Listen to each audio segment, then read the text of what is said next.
Hey guys, tonight we begin with a journey into one of the most famous and least understood stories ever told. A tale of floods, faith, and a whole lot of floating animals. We're diving into what life was really like on the Ark. For the 370 days the world was underwater. Forget the cute cartoon giraffes poking their heads out of a sunny window. The reality, if you were on that boat, was a year-long nightmare of noise, filth, and existential dread.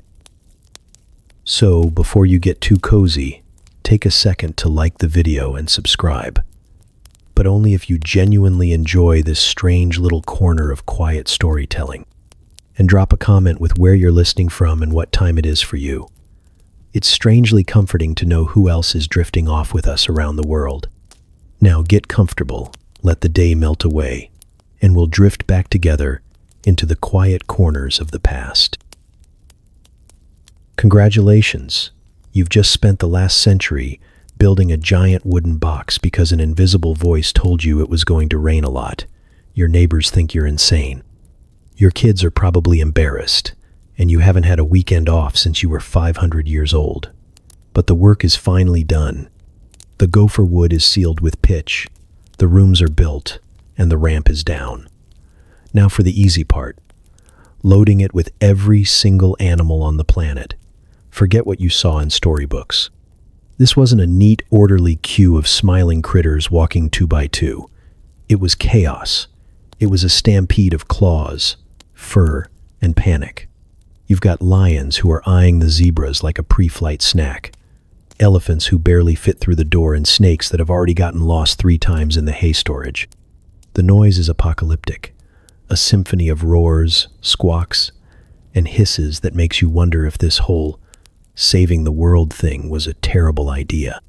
Your wife is trying to direct a pair of very uncooperative rhinos while your sons are wrestling with monkeys who have decided that your beard is a great place to build a nest. And the smell, oh the smell. It's a rich, fragrant blend of wet fur, animal anxiety, and the dawning realization that you're about to be locked in a floating zoo with no windows and zero ventilation. You're not just loading animals, you're loading problems. The scorpions need a dry place, the penguins need a cool one, and the sloths are still only halfway up the ramp. You've got 7 pairs of every clean animal and 2 of every unclean one, which means you're not just a zookeeper. You're also a theologian trying to remember which hoof is cloven and which isn't, while a very angry badger tries to bite your ankle. You stumble up the ramp one last time, covered in mud, sweat, and probably some kind of exotic bird dropping. You look out at the world one final time. The sky is turning a strange, bruised color. Your neighbors are pointing and laughing from their doorsteps. You take a deep breath of fresh air, knowing it's the last you'll have for a very, very long time. Then comes the final thud. The great door swings shut, plunging the world into darkness. You hear a sound, a deep rumble, as the lock seals from the outside. You're in, and there's no getting out. And then you feel it. The first drop of rain. Welcome to the next year of your life. It's going to be a long one. The door is sealed. The world you knew is gone, and now you're floating in a 3-story wooden box filled with every creature imaginable and your immediate family. Let's talk about your new home, the Ark. It's not a cruise ship. It's a prison designed by a divine architect with a strange sense of humor. First, the darkness. There are no windows, at least not in the traditional sense. The only source of light is a single opening at the top, the Zohar, which ancient texts describe as either a window or some kind of mystical light source. Either way, it doesn't illuminate the lower 2 decks. So for most of the Ark, it's pitch black, a suffocating darkness broken only by the flickering flame of an oil lamp, which you have to use sparingly because you've only got a year's supply. You navigate by memory, touch, and the terrifying sound of something large breathing just to your left. The air is thick, heavy, and already starting to smell like a mistake. It's a cocktail of wet animal, hot breath, and the damp, woody scent of the gopher wood. It's humid enough to feel like you're breathing soup, and this is only day 1. It gets so much worse. Then there's the motion. The ark isn't gliding peacefully on a calm lake. It's being tossed around in the middle of a global flood, a storm that will rage for 40 days and 40 nights. The boat groans and creaks under the strain of the waves. It pitches, sways, and lurches with a rhythm that is designed to make even the most seasoned sailor sick. Everything slides. Barrels roll, animals stumble, and you spend most of your time just trying to stay upright. Walking from one end of the ark to the other is a full-body workout, a drunken stagger through a dark, chaotic obstacle course. Your stomach hasn't felt right since the door closed. You're not alone. Half the animals are seasick too, which adds a whole new layer of unpleasantness to the already fragrant air. And the space? It's huge, yes, but it's also full. 300 cubits long, 50 cubits wide, 30 cubits high. A massive vessel. But when you're sharing it with thousands of animals, it feels claustrophobic. Every corridor is cramped. Every room is occupied. There's no privacy, no quiet corner, no escape. You're surrounded on all sides by fur, feathers, scales, and the judgmental stares of your in-laws. This isn't a boat. It's a test, a challenge to see if humanity is worth saving by first driving them completely insane. You lie down on your cot, or more likely a pile of hay that isn't currently occupied by a porcupine. You close your eyes, trying to ignore the creaking wood, the roaring lions, and the dawning horror of what you've gotten yourself into. And this is just the beginning. The flood has barely begun, and you're already questioning your life choices. The rain outside has a sound that is entirely new to you. It's not the gentle pitter-patter of a summer shower or the steady drumming of a winter storm. It is a solid wall of noise, a relentless, deafening roar that consumes everything. It is the sound of the world ending, and it is the only music you have.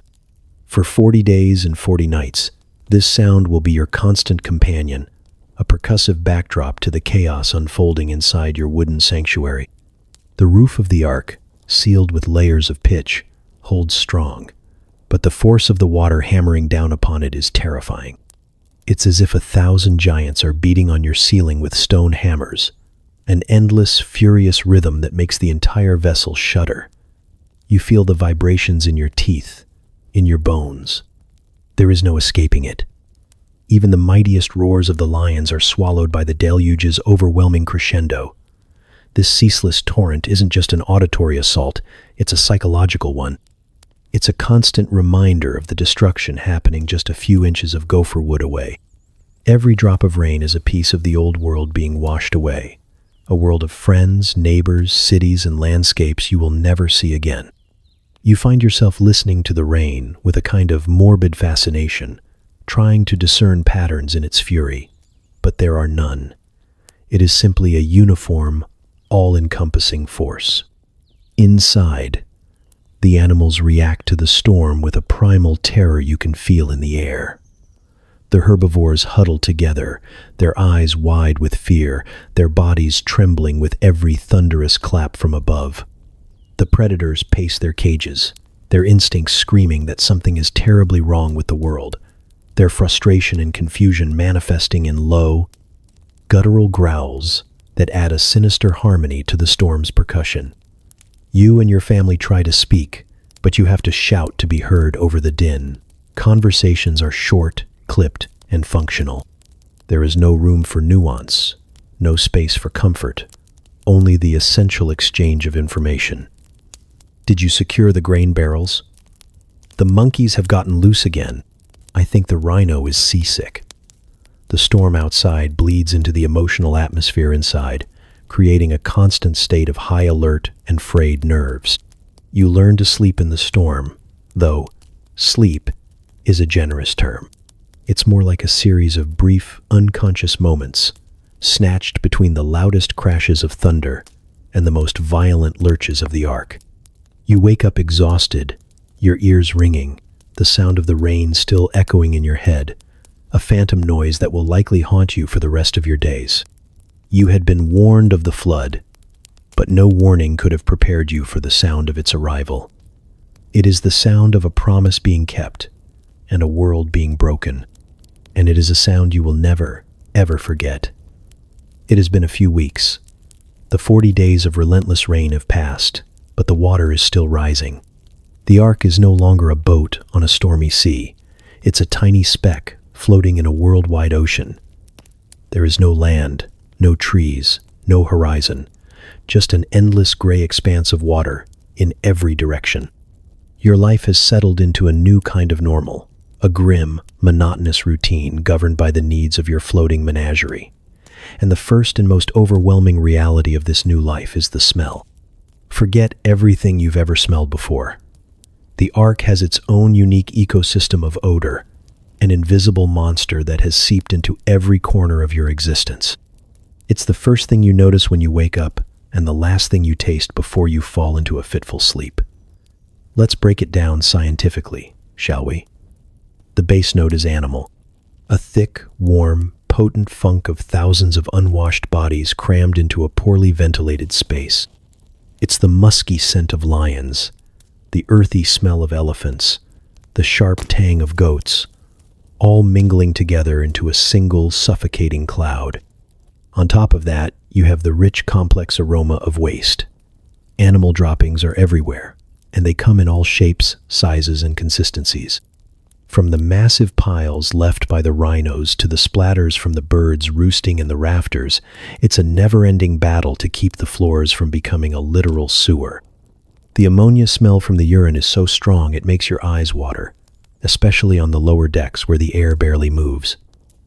And it's not just the animals.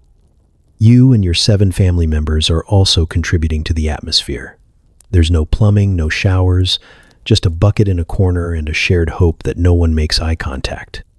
The smell of unwashed human sweat adds a certain personal touch to the overall bouquet. Then you have the secondary smells, the scent of damp hay and straw slowly turning to mold, the smell of rotting food scraps that the fussier animals refuse to eat, the stagnant water sloshing in the bilge, a dark, primordial soup of whatever has leaked down from the decks above. And the animals themselves, they're stressed, they're scared, they're probably sick of the food, and they're expressing it the only way they know how, through scent glands, fear pheromones, and the occasional nervous fart from a particularly gassy tapir. You've tried to manage it. You spend hours every day shoveling waste into designated chutes that lead to the sea, but it's like trying to empty the ocean with a teaspoon. For every pile you clear, 3 more appear.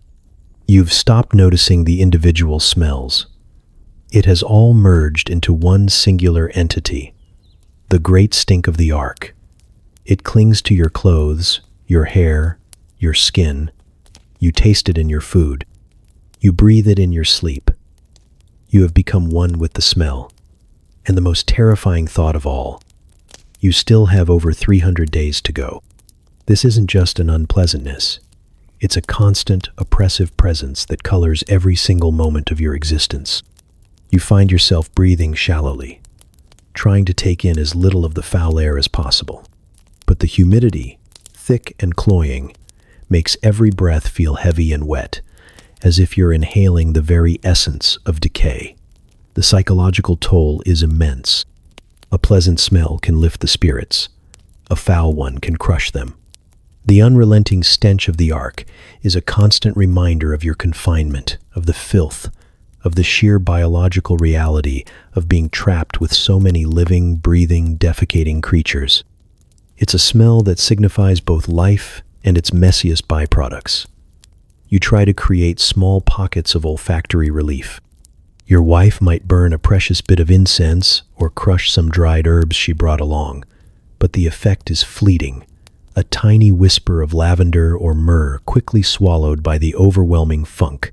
These moments are almost worse, as they remind you of what clean air used to smell like, a sensory memory from a world that is now just a ghost.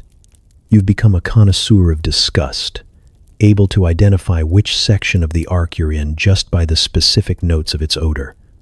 The lower deck has the heavy, earthy tones of the large herbivores. The middle deck has the sharp, eye-watering ammonia of the sheep and the musky threat of the predators. The upper deck is a chaotic blend of bird guano, damp feathers, and the occasional whiff of something vaguely fruity from the monkey enclosure. Your sense of smell, once a tool for appreciating the world, has become a tool for navigating your prison. And you know, with a chilling certainty, that even if you survive this journey, this smell will be etched into your memory forever. It is the perfume of the apocalypse. The sun rises somewhere above the endless gray clouds, but you wouldn't know it. Down in the belly of the ark, the day begins not with light but with a sound, the grumbling stomachs of thousands of animals. It's time for the morning routine, the single most disgusting and physically demanding job in human history, the Great Muck. Out. You and your family, 7 able-bodied adults and yourself, are responsible for cleaning the cages and stalls of every creature on this floating zoo, twice a day, every day, for a year. Let's do some quick math. Even with a conservative estimate of a few thousand animals, the amount of waste produced daily is staggering. We're talking tons of it, literal tons. You grab your shovel, or more likely a repurposed wooden plank, and get to work. The lower deck, where the larger animals like elephants, rhinos, and hippos are kept, is a disaster zone. The floor is a treacherous landscape of dung piles, some as tall as a small child. It's heavy, it's wet, and it's slippery. You heave shovelful after shovelful into a wheelbarrow, if you were smart enough to build one, or more likely into a large basket that you have to drag through the muck to the disposal chute. The chutes are just holes in the floor that drop the waste into the churning ocean below. A simple and effective system, assuming you don't fall in. This isn't just manual labor. It's a hazardous occupation. The sheer weight of the waste strains every muscle in your back and shoulders. A slip on the slick floor could result in a twisted ankle or a fall into a pile of something you'd rather not be that close to. The air is so thick with methane and ammonia that you feel lightheaded, your lungs burning with every breath. You've learned to tie a rag around your face, but it does little to filter the air and quickly becomes soaked with sweat and grime. Your sons work alongside you, their young faces set in grim determination. There's no complaining, no shirking of duty. Everyone understands that this task, as repulsive as it is essential for survival. If the waste were allowed to accumulate, it would breed disease, attract even more vermin, and make the ark uninhabitable within weeks. The muck out isn't just about cleanliness, it's about staving off a secondary disaster. It's a war against filth, and you are the foot soldiers.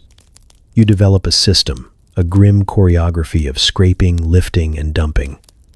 You work in teams, one person loosening the caked-on waste, another shoveling it, a third hauling it to the chute. It's a silent, efficient process, born of endless repetition.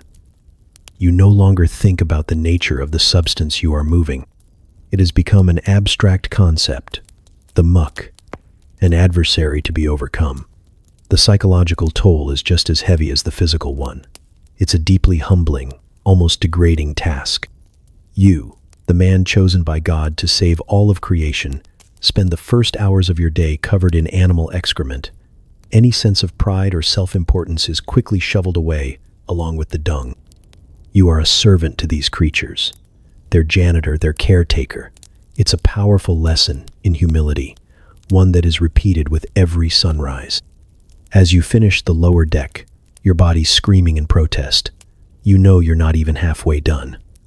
The middle and upper decks await, with their own unique challenges and their own special brands of filth.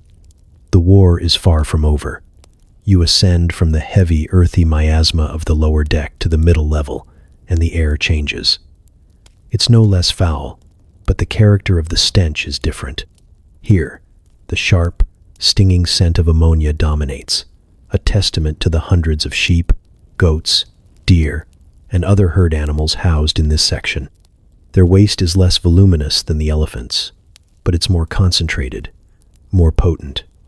It catches in the back of your throat and makes your eyes water, a constant, irritating presence. Cleaning these stalls is a different kind of challenge. The pellets and droppings get trampled into the straw bedding, creating a dense, compacted mat that has to be broken up with pitchforks and heavy rakes. It's sticky, stubborn work. You pull up huge, heavy clumps of soiled straw, the effort straining your arms and back, and haul them to the disposal chutes. The space is more cramped here, the corridors narrower. You have to navigate carefully between the enclosures, always aware of the nervous animals watching your every move. A startled goat can kick with surprising force, and a cornered sheep can be unexpectedly aggressive. You also have the predators on this level.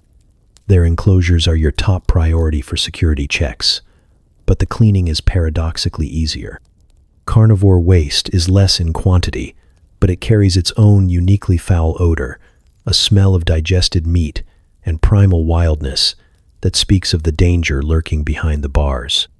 You clean their cages with extreme caution, using long-handled tools to scrape the floors from a safe distance, never turning your back, always conscious of the pair of yellow eyes tracking your every movement.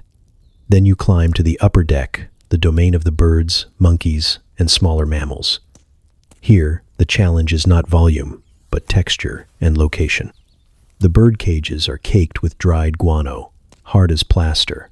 It has to be chipped and scraped away, a process that sends clouds of acrid dust into the air. You've learned to hold your breath and work quickly, because inhaling that dust feels like breathing in powdered glass. The monkeys, clever and mischievous, have made cleaning their enclosures a game. They throw things at you. They chatter and shriek. They try to snatch your tools. It's like trying to clean a nursery full of hyperactive, hairy toddlers who have no concept of hygiene.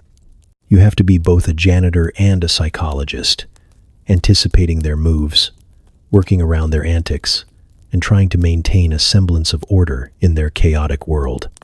By the time you've finished all 3 decks, you are physically and emotionally drained. You are covered in a fine patina of filth, a blend of dung, urine, feathers, and dust. You smell indescribable. You wash your hands and face with a small ration of precious water, but you know it's a futile gesture. The grime is too deep. The stench has become a part of you. You look at your family, their faces streaked with dirt, their clothes stained, their eyes weary, and you feel a surge of both pity and pride. This is the ugliest, most thankless job in the history of the world, but you are doing it together. You are keeping the ark from drowning in its own filth. You are keeping the flame of life burning, one shovelful of muck at a time. And as you lean against a wooden beam, catching your breath before the next task begins, you allow yourself a small, grim smile. You have won the battle for the morning, but the war against the muck is eternal. The ark has been cleaned, or at least as clean as a floating barn in the middle of a global apocalypse can be. Now the real work begins, feeding a planet's worth of hungry mouths. It's not as simple as just throwing hay into a cage. This is a logistical nightmare, a culinary challenge that would make a modern zookeeper weep. Your first stop is the massive storeroom, a cavernous space packed to the rafters with a year's supply of food. You've got mountains of hay, towers of grain, barrels of dried fruit and nuts, and a whole section dedicated to things you're not even sure are edible anymore. Let's start with the herbivores, the vegetarians of your floating menagerie. This is the bulk of your work. Elephants, rhinos, giraffes, hippos. They eat a lot. A single elephant can consume hundreds of pounds of food a day. You and your sons spend hours hauling massive bales of hay and sacks of grain through the dark, narrow corridors of the ark. It's heavy, back-breaking work, and you have to do it while navigating around nervous animals and slippery floors. But you can't just dump the food and leave. Every animal has its own diet. The koalas need eucalyptus, which you hopefully remembered to bring in vast, specially preserved quantities. The pandas need bamboo, another logistical headache. The giraffes need their food lifted to a height they can reach without getting a crick in their neck. You become a master of improvisation, creating makeshift feeding troughs and clever delivery systems out of spare wood and rope. Then there are the smaller herbivores, the rabbits, the guinea pigs, the deer. They need fresh greens, which are in very short supply. You've probably brought along some sort of hydroponic setup, or at least a large indoor garden to grow sprouts and lettuces under the dim light of the Zohar. Tending to this garden is a full-time job in itself, a constant battle against mold, pests, and the occasional hungry monkey who's figured out how to pick a lock. You have to be a farmer, a botanist, and a security guard, all at the same time. The sheer mental effort of keeping track of it all is exhausting. You have a mental encyclopedia of dietary needs. You know which animals are browsers and which are grazers, which need high-fiber diets and which need more protein. A mistake could be fatal. Feeding the wrong plant to an animal could poison it. Providing an unbalanced diet could lead to malnutrition and disease. The weight of this knowledge is as heavy as any bale of hay. You work tirelessly, your body aching, your mind numb with the repetition. Haul, feed, distribute, repeat. You measure out portions carefully, rationing the supplies to make sure they last the full 370 days. One miscalculation, and you could have a famine on your hands by month 10. Your wife and daughters-in-law are crucial in this process, preparing the more complex meals, chopping vegetables, and mixing specialized feeds for the pickier eaters. As you deliver the last scoop of grain to a grateful but still slightly judgmental-looking llama, you can't help but feel a strange sense of accomplishment. You've fed the plant eaters. You've kept the peace, for now. But your work isn't done. You can still hear a low growl coming from the far end of the deck. The carnivores are waiting, and they're not interested in salad. The peace of the herbivore feeding time is shattered by the hungry sounds from the predator enclosures. Now you must face the most dangerous and logistically fraught part of your day, feeding the meat eaters. The lions, the tigers, the bears, the wolves. They're all here, and they're all hungry. A vegetarian diet is not going to cut it. So, what exactly are you feeding them? This is one of the great historical and theological puzzles of the Ark, and you're living the answer. Let's explore the options, each with its own set of horrors. The most likely scenario is that you prepared for this. For years, perhaps decades leading up to the flood, you would have been curing, drying, and salting vast quantities of meat. The storerooms of the Ark would contain a section that is essentially a charcuterie of apocalyptic proportions. Stacks of jerky, barrels of salted beef and mutton, and racks of dried fish. This method solves the problem of spoilage, but it creates a new one: palatability. Most predators are used to fresh, warm meat. Getting a discerning snow leopard to eat a piece of 100-year-old jerky would be a challenge. You'd likely have to soak the dried meat in precious fresh water to soften it, to rehydrate it, and to make it even remotely appealing. The process would be time-consuming, and the results uncertain. Every mealtime would be a gamble. Will they eat it, or will they turn their noses up and continue to roar in hunger, their frustration making them even more dangerous? Another, more grim, possibility is the live food source. Some ancient traditions suggest that you brought extra animals on board, not the sacred 2x2 pairs, but a floating larder of sheep, goats, or fowl. This would provide the fresh meat the predators crave, but it would turn a section of the Ark into a slaughterhouse. The moral and psychological toll of this would be immense. Every day, you or your sons would have to select an animal, lead it to its doom, and perform the bloody work of butchery, all within the confined, echoing space of the boat. The smell of blood would be a constant presence, a scent that would drive the predators into a frenzy and terrify the herbivores. It would be a brutal, soul-crushing task, a daily reminder of the violent cycle of life and death that you are trying to preserve. A third, more optimistic but perhaps less practical theory is fishing. You are on a boat in a world-sized ocean, after all. You could, in theory, lower nets from the Zohar and haul in a daily catch. This would provide a sustainable and fresh food source. However, fishing in the turbulent, debris-filled waters of a global flood would be treacherous. The currents would be unpredictable, and the water would be a murky soup of sediment and decay. What kind of fish would even survive in such conditions? Furthermore, a purely pescatarian diet is not suitable for all carnivores. A lion cannot live on fish alone. Most likely, your strategy is a combination of all three. You use the dried meat as a base, supplement it with any fish you can catch, and perhaps, in times of great need, you resort to the live larder. Whatever the method, the process of feeding is terrifying. You approach the cages, your heart pounding. You use a long pole with a clamp on the end to slide the meat into the enclosure, your hands shaking. The sound of a large cat tearing into its meal, the cracking of bones, the low growls of satisfaction. These are the sounds of a temporary truce. You've kept the beasts at bay for another day. You've maintained the fragile peace between predator and prey. And as you walk away, your clothes spattered with things you'd rather not identify, you can't shake the feeling that the most dangerous animals on this boat aren't the ones with claws and fangs. They are the ones with the keys.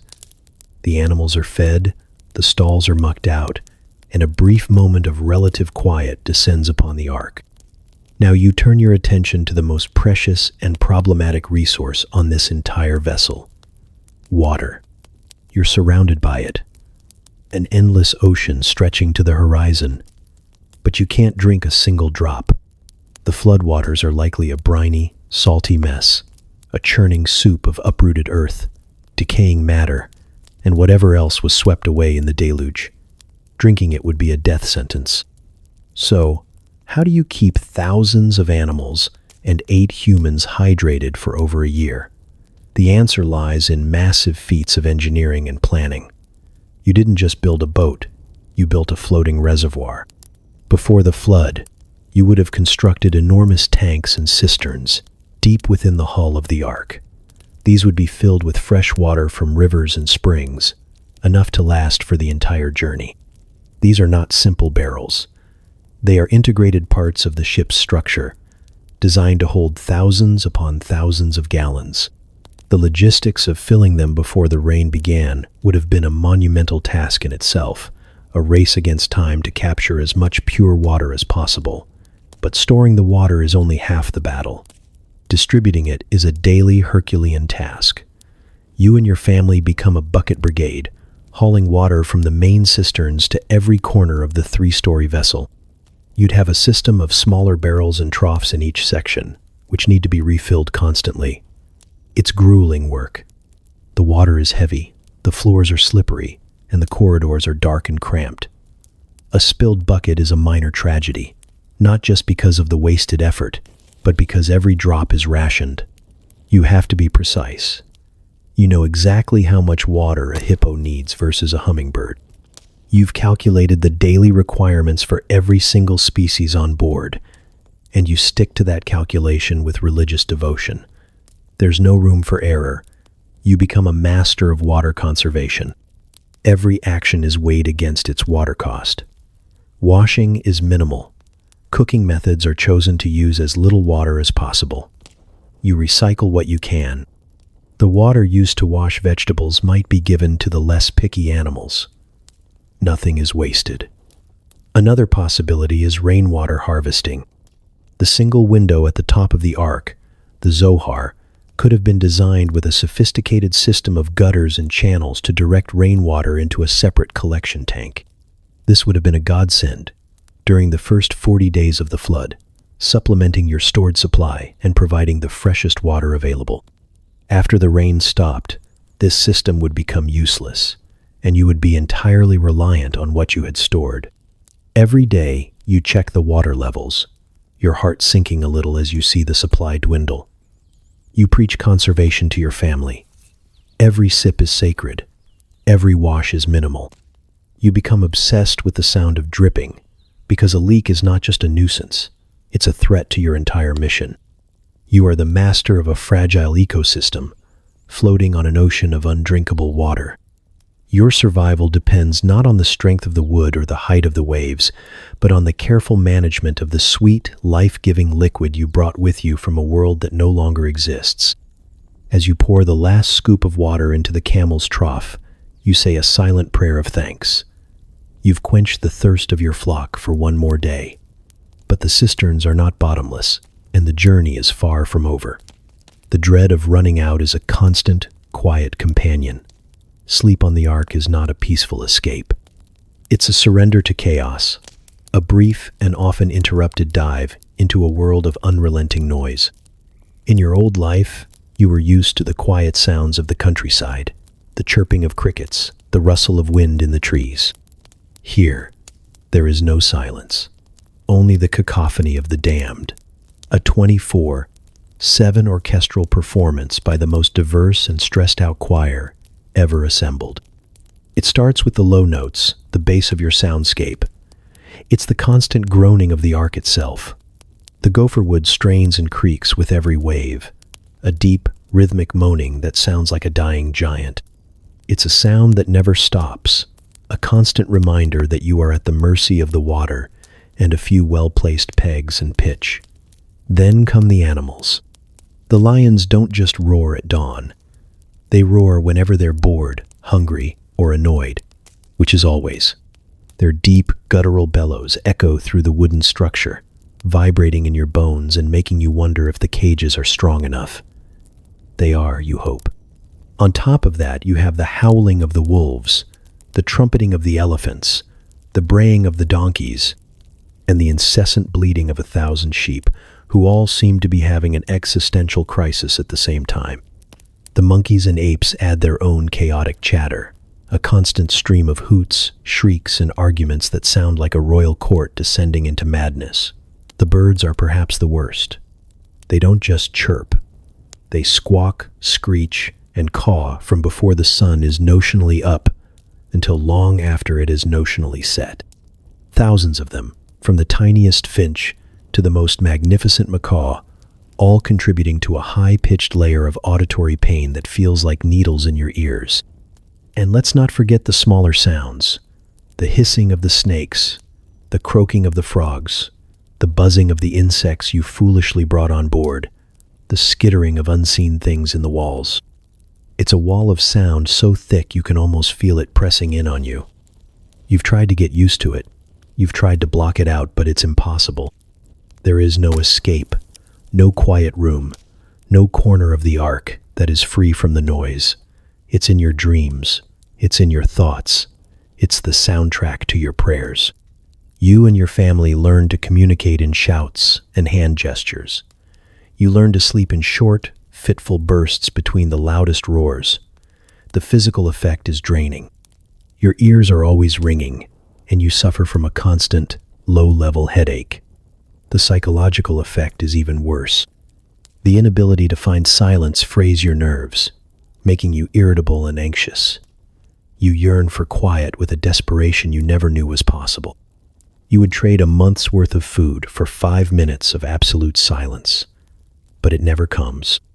You learn that the quietest moments are the most terrifying, because silence on the ark usually means something is wrong.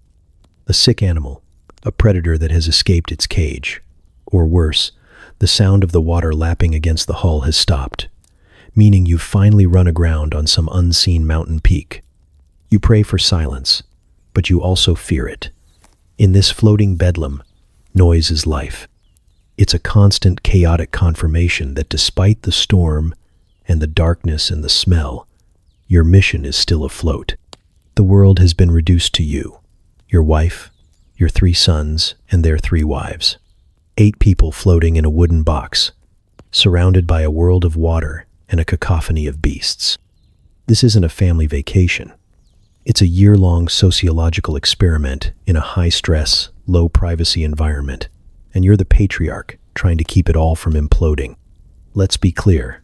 There is no me time on the ark. Every inch of space is shared. Every moment is witnessed. There are no private bedrooms with closed doors, just designated sleeping areas separated by thin wooden partitions or maybe just a pile of hay. You can hear everything. Your son snoring, your daughter-in-law's quiet weeping, the argument next door about who used the last of the good olive oil. Family dinners are tense affairs, held in the dim light of a single lamp. You're all exhausted, You all smell terrible, and you've been eating the same bland food for months. The conversation is limited to the essentials. Did you feed the tigers? The hippo looks sick. And whose turn is it to muck out the lower deck? Old family grudges and petty annoyances are magnified in this claustrophobic setting. The smallest habits become sources of intense irritation. The way one son chews his food, the way another leaves his tools out, these minor sins become capital offenses in the pressure cooker of the ark. Your son Shem is probably the responsible one, the firstborn, always double-checking the rations and worrying about the structural integrity of the hull. Ham might be the rebellious one, chafing under your authority, questioning your decisions, and occasionally trying to teach a monkey how to juggle. Japheth is the quiet one, the peacemaker, who just wants to get through the day without being stepped on by a rhinoceros. Your daughters-in-law, once strangers from different families, are now forced into a sisterhood of survival. They work together, cook together, and probably complain about their husbands together. They are the unsung heroes of this voyage, the ones who turn a floating barn into something resembling a home, who find ways to create moments of normalcy in the midst of madness. You, as the 600-year-old patriarch, have to be the glue that holds it all together. You have to be the leader, the judge, the therapist, and the spiritual guide. You break up arguments, you delegate tasks, and you remind everyone why they're here. You have to project an aura of calm, unshakable faith, even when you're secretly wondering if you remembered to latch the scorpion enclosure properly. You have to manage the complex web of relationships, the rivalries between brothers, the tensions between in-laws, the simple human friction that comes from being trapped with the same 7 people for 370 days. You become a master of diplomacy, a skilled negotiator of bruised egos and hurt feelings. You do it all while your wife gives you that look, the one that says, "I love you, dear, but if you leave your dirty sandals by the cot one more time, so help me, I will throw them to the crocodiles." It's a pressure cooker of emotions, a fragile ecosystem of human relationships pushed to the absolute limit. You're not just saving humanity from the flood, you're saving it from itself, one family squabble at a time. This is perhaps the most difficult task of all, more challenging than mucking out the elephant stalls or feeding the lions, because it requires not just physical strength, but infinite patience, wisdom, and grace. The first few months were a whirlwind of panicked activity and relentless storms. Now, as the ark drifts on the endless ocean, a new and more insidious enemy has crept on board: boredom. The routine is set, the work is monotonous, the view never changes. It's just water, gray water, endless water from horizon to horizon. And you have hundreds of days of this left to go. So how do you keep from going mad? You become a creature of routine. Your day is rigidly structured by the demands of the animals. Muck out, feeding, watering, repeat. This physical labor is a blessing in disguise. It keeps your body tired and your mind occupied. It's hard to have an existential crisis when you're wrestling with a bale of hay that's twice your size. But there are moments of downtime, the quiet hours in the afternoon, or the long, dark evenings after the final feeding. This is when the silence, or the closest thing to it, becomes dangerous. The mind begins to wander, to the world that was, to the friends and neighbors you lost, to the terrifying reality of your situation. To combat this, you create new routines. You and your family might gather in the dim light of the upper deck to tell stories, not just the old tales from the world before, but new ones. Stories about the animals on the ark, giving them names, personalities, and imagined adventures. It's a way to make your strange new world feel a little more familiar. Your wife might lead the family in weaving or pottery, using whatever materials you brought on board, creating new clothes or vessels not just for utility, but for the simple, creative act of making something beautiful in the midst of chaos. You become an inventor and an engineer, constantly tinkering with the ark's systems, improving the feeding troughs, fixing the water distribution network, designing better ways to secure the cages. Every small problem becomes a puzzle to solve, a welcome distraction from the vast emptiness outside. Music might also play a role. Perhaps you brought a simple lyre or a flute on board. In the evenings, one of your sons might play a simple, haunting melody, a sound that cuts through the animal noise and reminds you of a time of peace and beauty. The family might sing together, the old songs of harvests and festivals, their voices joining in a fragile harmony against the creaking of the wood. And then there is faith. You lead your family in daily prayers and rituals. You mark the passing of weeks with a Sabbath day of rest, a sacred pause in the relentless cycle of work. You read from the scrolls you brought with you, reminding yourself and your family of the divine promise that underpins this entire insane voyage. You look at the animals not as burdens, but as living symbols of that promise, each one a testament to the life you are working to preserve. But still, there are moments when the boredom wins, when the despair creeps in.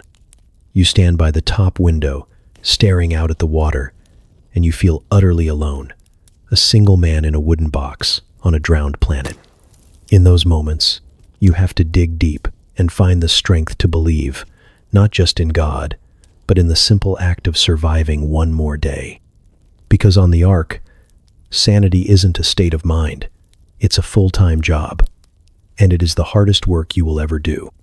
You are the world's first and only veterinarian, practicing on a floating clinic with no supplies, no training, and a patient list that includes everything from an aardvark to a zebra. Every day is a new medical mystery, and every diagnosis is a high-stakes guess.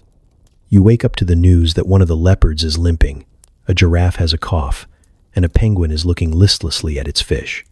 What do? You have no antibiotics, no surgical tools, no X-ray machine. You have what you brought with you, a collection of herbs, salves, and traditional remedies passed down through generations, and a whole lot of prayer. You become a master of observation. You learn to read the subtle signs of illness in animals that can't tell you what's wrong. You check their eyes, their coat, their breathing. You learn the difference between a tired tiger and a sick one. You spend hours just watching them, noticing a slight change in gait, a lack of appetite, a dullness in their expression. Your long life before the flood, spent in close communion with nature, has given you an intuitive understanding of the animal world, and you draw on every ounce of that experience. You rely on your deep knowledge of the natural world. You know which herbs can soothe a stomachache, which leaves can reduce a fever, and which poultices can draw out an infection. You have a small garden on the upper deck, where you cultivate medicinal plants, a floating pharmacy in the middle of the apocalypse. Your wife and daughters-in-law help you prepare these remedies, grinding herbs, boiling concoctions, and applying them with gentle, steady hands. But some problems can't be solved with herbs. A broken bone on an elephant, a deep gash on a bear, a difficult birth for a rhinoceros. These situations are terrifying. You have to become a surgeon, an orthopedist, a midwife, all at once. You have to set bones with makeshift splints made from spare wood, clean wounds with precious fresh water, and stitch them up with a needle and thread you've fashioned yourself. You do it all with no anesthesia, relying on your sons to help hold the animals still, a dangerous and stressful task for everyone involved. The stress is immense.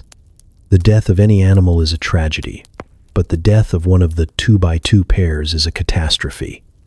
It means the extinction of a species, a failure of your divine mission. You feel the weight of every life on your shoulders. You pray over every sick creature, your hands resting on its fur or feathers, whispering words of comfort and hope. And when an animal recovers, you feel a surge of relief so profound it's almost dizzying. You've done it. You've cheated death one more time. You are not just the keeper of these animals. You are their guardian, their doctor, their last and only hope. The bond you form with these creatures is deep and powerful. They are not just your cargo. They are your companions in this strange, lonely journey. And as you move through the dark corridors of the Ark, you are trailed by 1,000 pairs of eyes, trusting you to keep them safe in this strange new world where the only healer is a 600-year-old shipbuilder with a steady hand and an unshakable faith. What happens when the healers get sick? In the damp, crowded, and unsanitary conditions of the Ark, human illness is not a matter of if, but when. And when it strikes, it is a terrifying prospect. There are no doctors, no pharmacies, no one to turn to for help. You are on your own. The first and most constant threat is infection. A small cut from a splintered piece of wood, a scratch from a nervous animal, a blister that breaks open. Any of these can become a gateway for bacteria. In a world without antiseptics or antibiotics, a simple infection can quickly become life-threatening. You learn to treat wounds with meticulous care, cleaning them with precious fresh water and applying poultices of medicinal herbs that you hope have antibacterial properties. You watch for the telltale signs of sepsis, redness, swelling, fever, and you pray. The common cold or flu, trivial in our world, is a major crisis on the Ark. With 8 people living in such close quarters, a contagious illness can spread like wildfire. When one person starts coughing and sneezing, you know it's only a matter of time before everyone is sick. You try to isolate the sick individual as best you can, but it's almost impossible. You are all working together, eating together, sleeping in the same shared space. You brew herbal teas to soothe coughs and ease fevers, and you force the sick to rest, even though every pair of hands is needed for the daily chores. The physical strain of the work also takes its toll. Pulled muscles, strained backs, hernias, these are constant risks. A debilitating injury to one of the men could be catastrophic, crippling your ability to manage the heavier tasks of mucking out and feeding the large animals. You become an expert in makeshift physical therapy, using hot compresses, massage, and gentle stretching to ease aches and pains. And then there are the psychological ailments.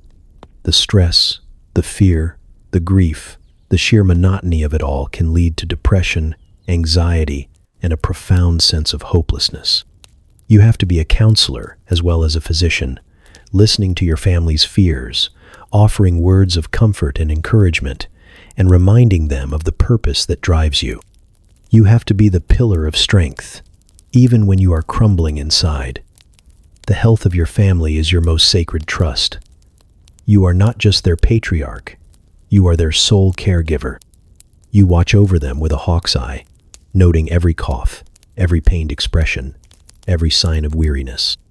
You are the doctor, the nurse, the pharmacist, and the therapist for the last 8 people on Earth.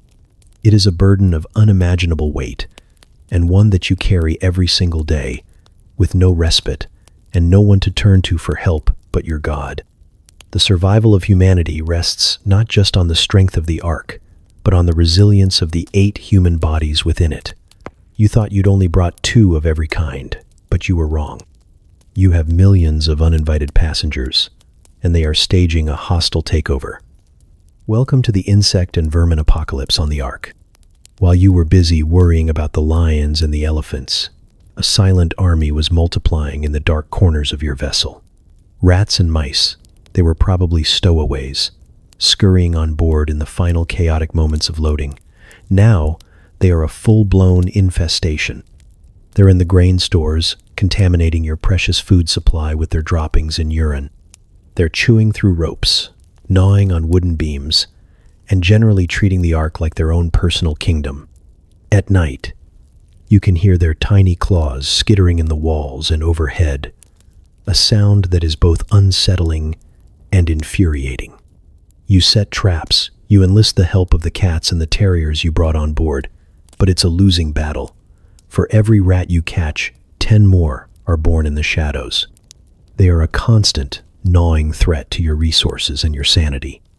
Then there are the insects, cockroaches. They thrive in the damp, humid environment of the lower decks. They are the ultimate survivors, and the Ark is their paradise. They skitter across the floors, swarm over leftover food, and have an unnerving habit of falling on you from the ceiling in the middle of the night. You've come to accept them as a permanent, disgusting feature of your new landscape.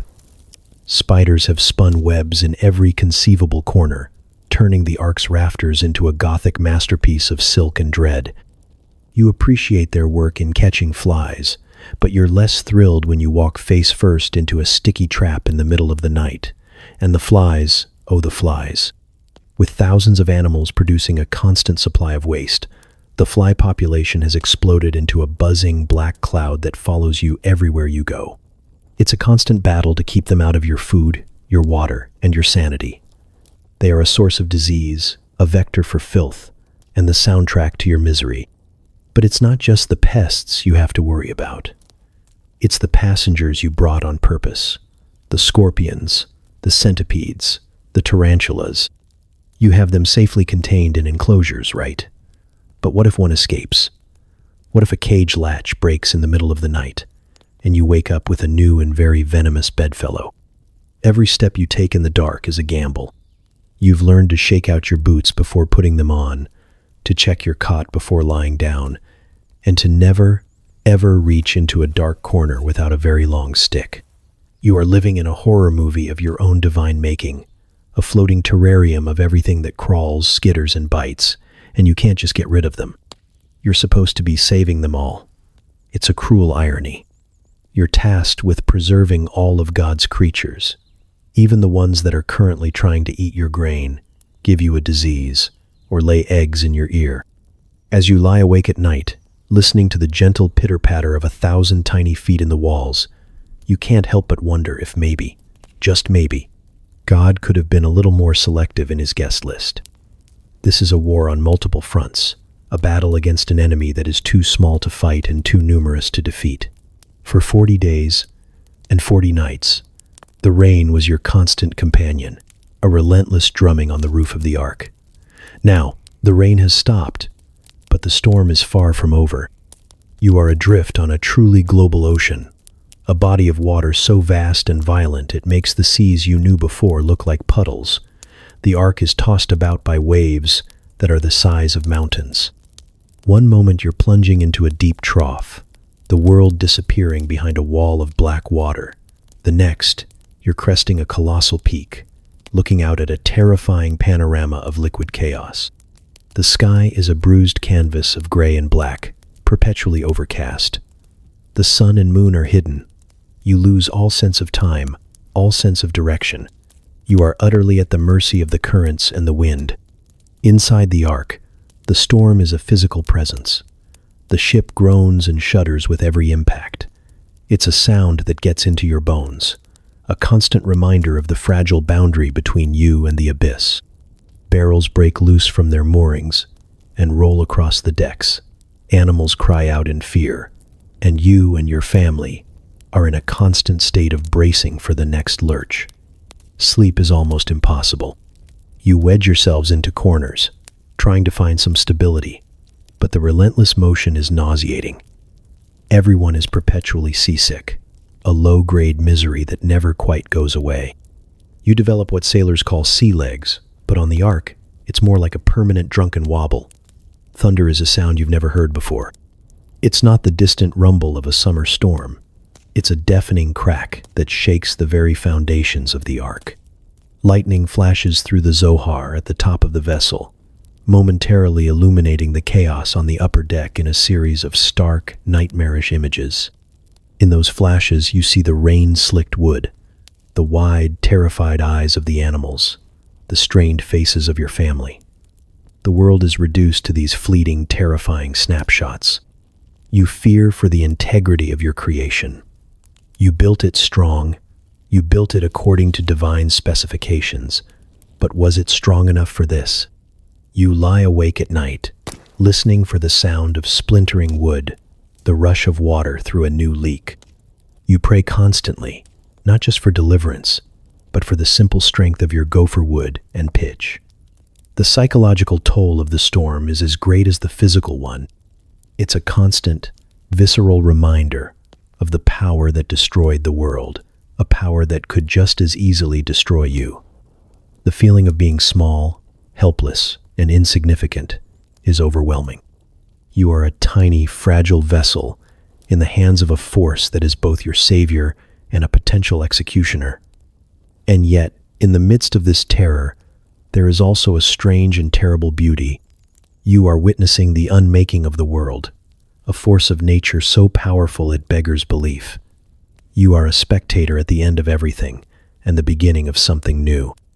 You are afraid, but you are also in awe.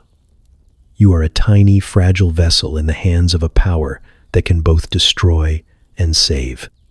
And as the ark rises on another monstrous wave, you hold on tight and whisper a prayer into the storm, trusting that the one who sent the flood will also see you through it. This is a test of faith in its rawest form, a faith that must hold steady while the world itself is coming undone. The ark is more than a vessel, it's a living organism. And like any living thing, it's slowly falling apart. The constant assault of the floodwaters, the relentless rocking, and the sheer weight of its cargo are taking a toll. Your job as shipbuilder didn't end when the door was sealed. It just entered a new and more desperate phase: maintenance and repair.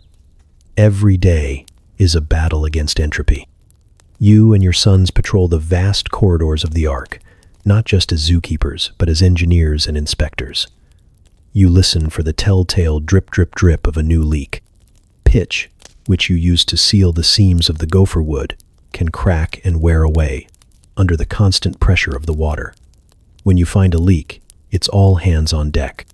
You have to patch it from the inside, using spare wood, cloth, and more of your precious supply of pitch.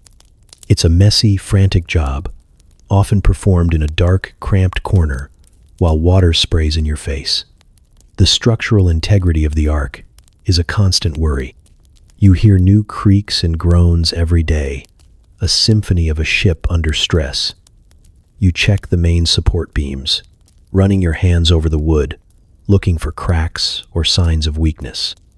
You reinforce joints with extra pegs and rope, turning the interior of the ark into a spider web of makeshift repairs. The constant humidity is another enemy. Mold and rot are a constant threat to your wooden structure and your food supplies. You have to keep the air circulating as best you can, which is almost impossible in the lower decks. You scrape away mold from walls and barrels, hoping to keep the decay at bay, even as you know it's a losing battle. The animals themselves are a source of wear and tear. The elephants rub against their stalls, weakening the wood. The larger predators claw at their enclosures, testing the strength of the bars. The sheer weight of thousands of creatures shifting with the waves puts an incredible strain on the floors. You live with a low-grade fear of a catastrophic failure, a main beam snapping, a section of the hull giving way, a cage door breaking open. You have nightmares about it, waking up in a cold sweat, convinced you heard the sound of splintering wood. You are the sole caretaker of the most important vessel in history, and you have no spare parts, no dry dock, and no one to call for help. It's just you, your family, your tools, and your faith. You teach your sons the art of ship repair on the fly, showing them how to read the stresses in the wood, how to brace a weakening joint, how to mix pitch to the right consistency. These are skills they will need, not just for the ark, but for building the new world. This constant maintenance is exhausting, but it's also a source of purpose. It's a tangible way to fight back against the chaos. Every peg you hammer in, every leak you seal, is an act of defiance. It's a declaration that this vessel will not fail. This mission will not sink.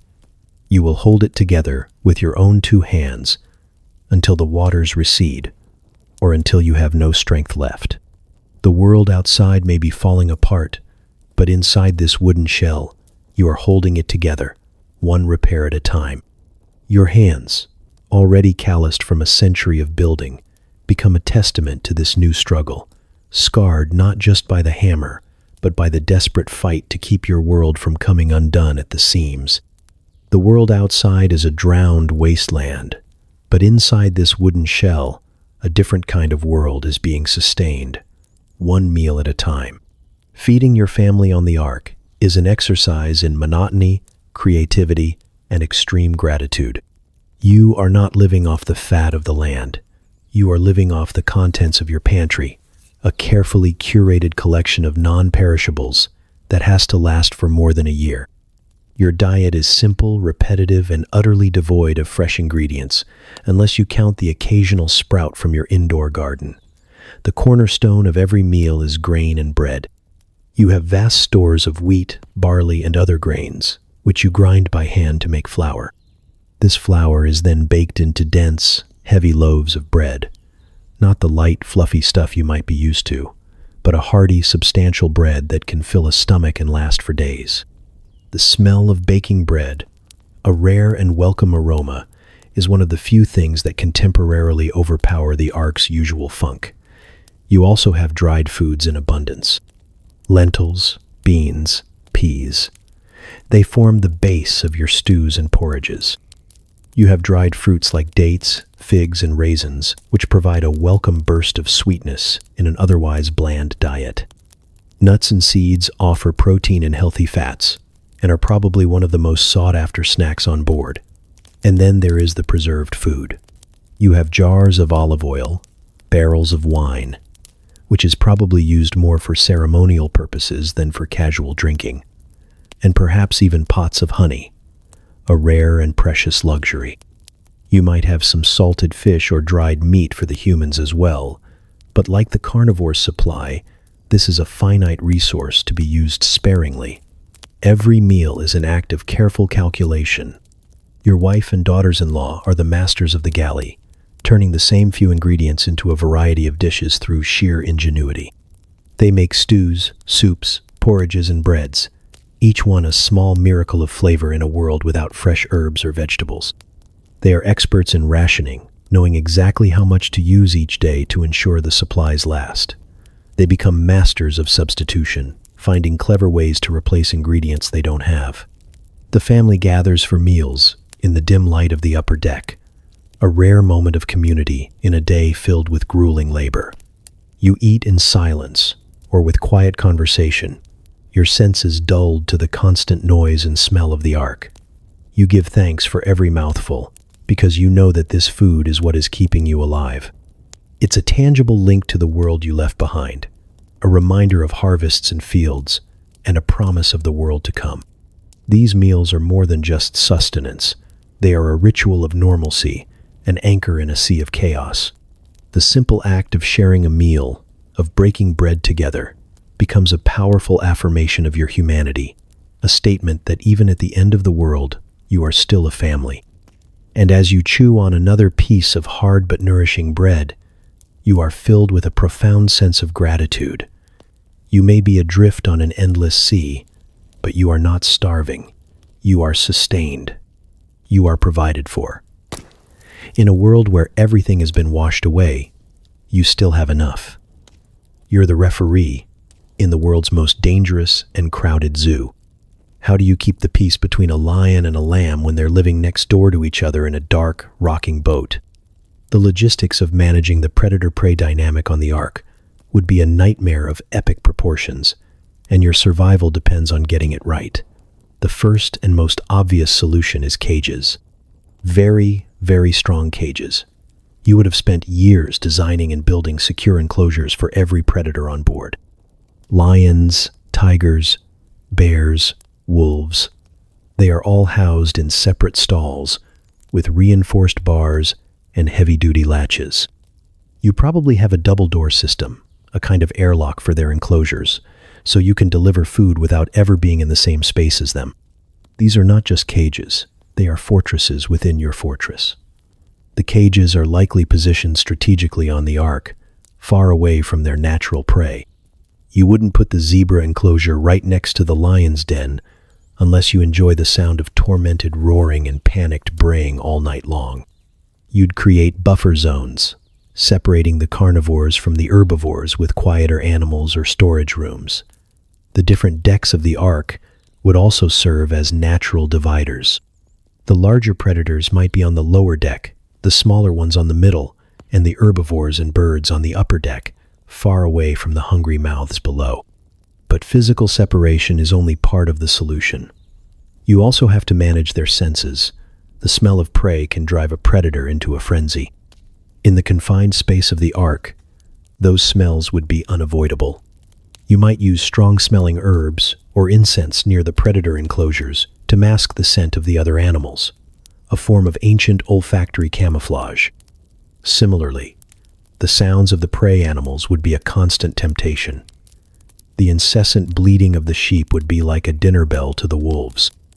There is little you can do about the noise, except to ensure that the enclosures are as soundproof as possible, perhaps by lining the walls with extra layers of wood or packed straw. You also have to keep them well fed. A hungry predator is an aggressive one. The daily feeding routine isn't just about nutrition, it's about pacification. You make sure the carnivores are fed regularly and sufficiently to keep their hunting instincts dormant.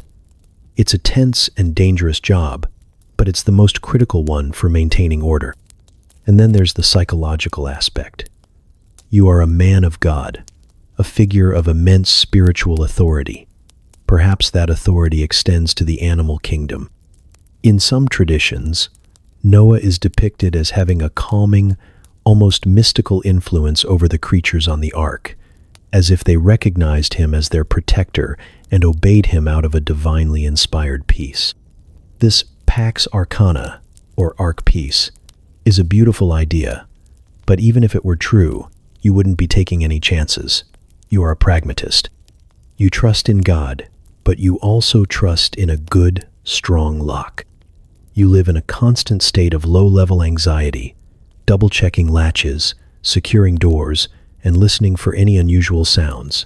A cracked bar, a rattling cage, a silence where there should be a growl. You are the warden of a floating prison, where the inmates are both your sacred charge and a potential threat, and the peace you maintain is a fragile one, held together by wood, iron, and a prayer. The 150-day mark.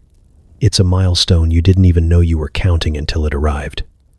You've been on this boat for 5 months. The rain has been over for a while, but the water has shown no sign of receding. The initial shock and frantic activity have given way to a deep, soul-crushing weariness.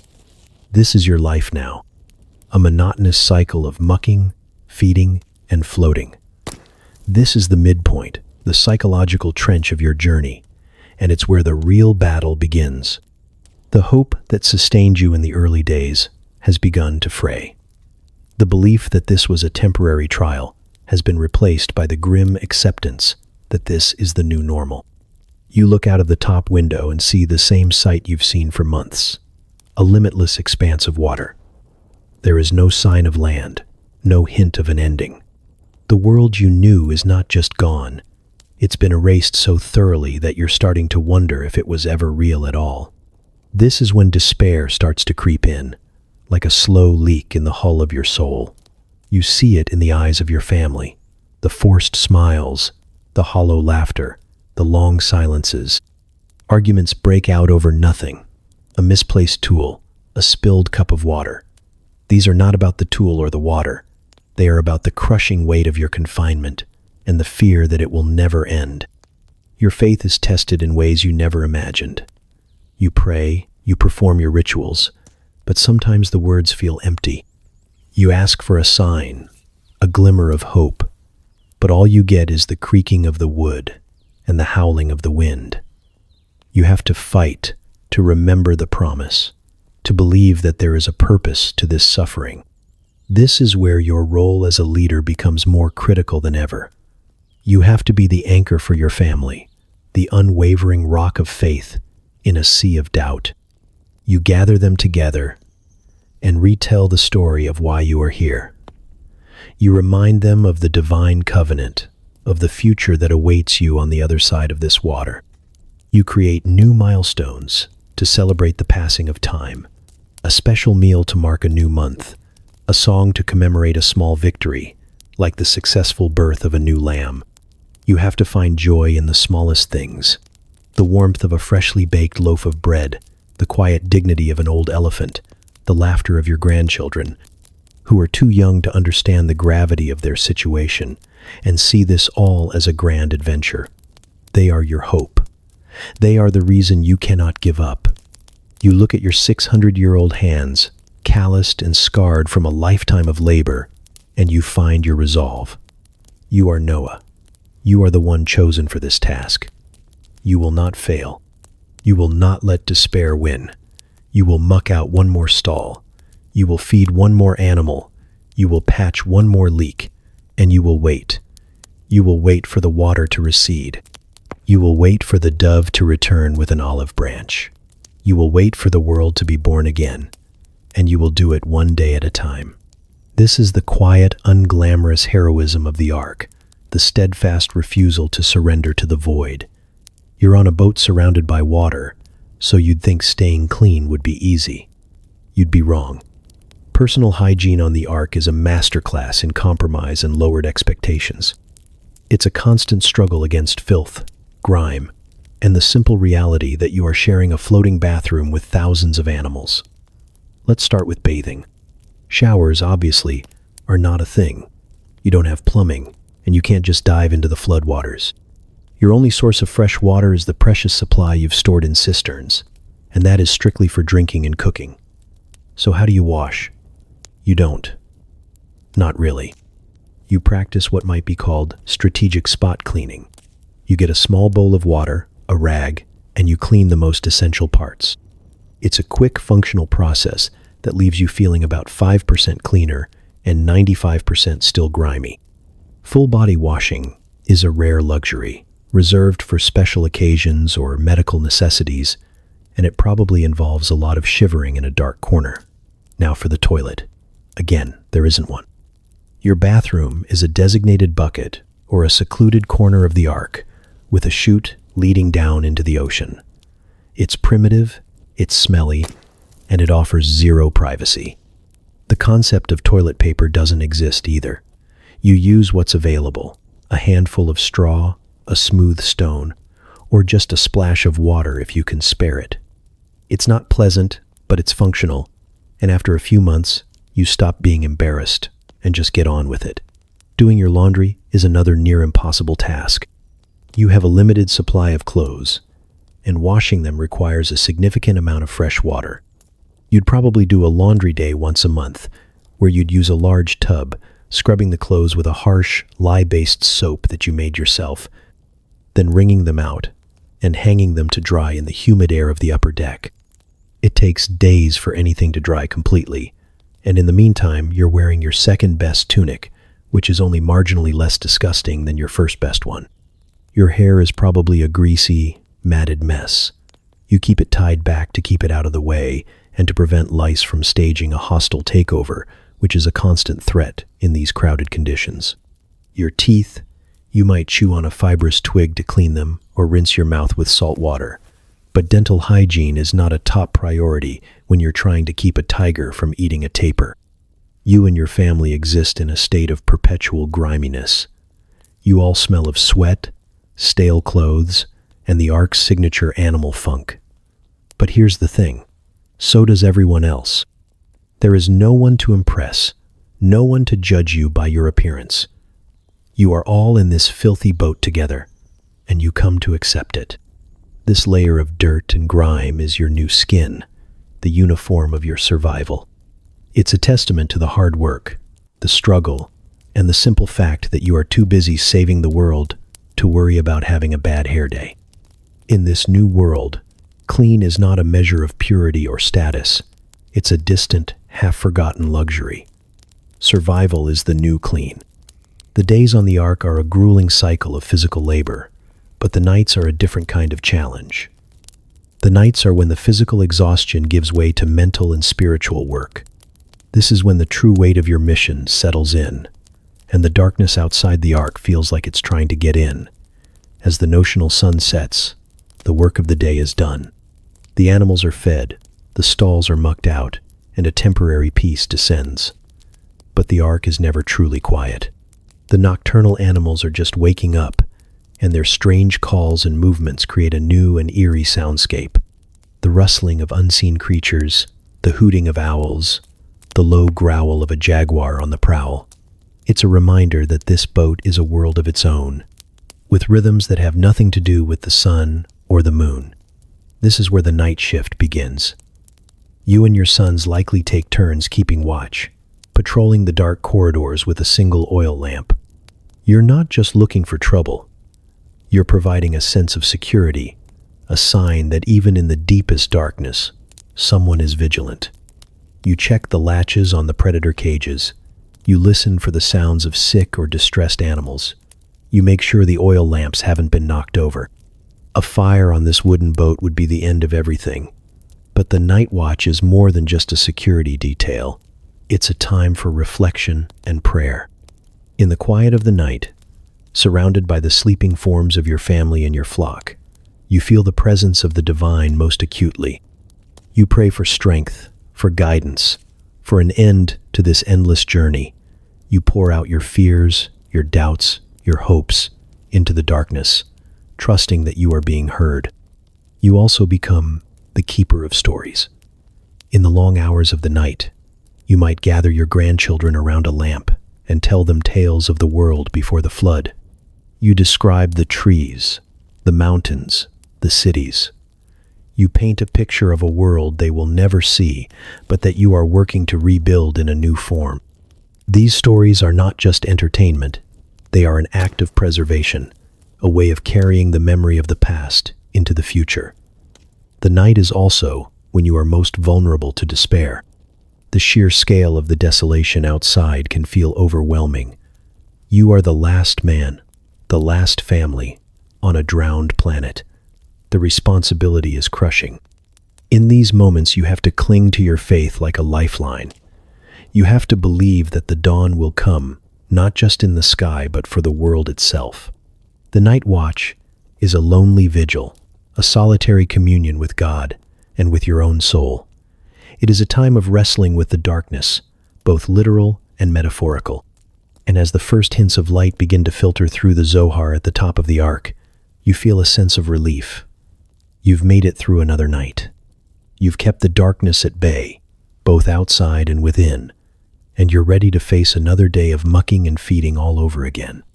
In a world without sun, moon, or stars, how do you mark the passage of time? How do you keep the endless days from bleeding into one another, into a single gray, monotonous blur? You do it through ritual and the steadfast observance of hope. You become a chronicler, a keeper of the sacred calendar. You don't have a horizon to watch, but you have your internal clock and your deep-seated traditions. You know that every seventh day is the Sabbath, a day of rest ordained by God. Even on the ark, this rhythm is maintained. On the Sabbath, the grueling work of mucking and major repairs ceases. The day is dedicated to prayer, rest, and family. It's a sacred pause, a deliberate act of setting aside time for the divine in the midst of chaos. This weekly ritual becomes the anchor of your existence. It breaks the monotony of the days and reminds you that you are not just a zookeeper, you are a man of faith, serving a higher purpose. These moments of collective worship are crucial for morale. You gather your family together. You sing the old hymns. You recite the ancient promises. It's a way of reaffirming your mission and reminding everyone that this suffering has a meaning, a destination. You also mark time through the lives of the animals on board. A new birth is a cause for celebration, a sign of the future that is to come. When a lamb is born or a clutch of eggs hatches, it's a tangible symbol of the life you are preserving.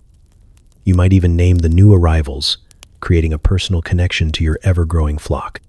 The cycles of life within the ark, gestation, birth, growth, become a new kind of calendar, a biological clock that ticks steadily onward, even as the world outside stands still. You are not just a passive observer of time. You are an active participant in its unfolding. You might keep a journal, scratching out a record of your journey on a piece of parchment or a smooth piece of wood. You note the major events. The end of the rain, the births, the deaths, the storms. You are writing the first chapter of a new history of the world, and you are acutely aware of the weight of that responsibility. This act of recording is an act of faith in itself, a belief that there will be a future generation to read what you have written. But the most powerful rituals are the ones born of hope. You begin to scan the horizon, not with your eyes, but with your heart. You start to look for signs, any sign that the end is near. You talk about the future, you make plans for the new world. You dream of the moment the door will finally open. These conversations, these shared dreams, become a ritual in themselves, a way of pulling the future into the present. On the Ark, time is not measured in hours or days. It is measured in prayers, in births, in the slow and steady rhythm of a faith that refuses to be extinguished. You are not just passing time, you are sanctifying it, turning a year of darkness into a testament of hope. In the midst of the darkness, the filth, and the despair, something miraculous happens. A new life enters the world.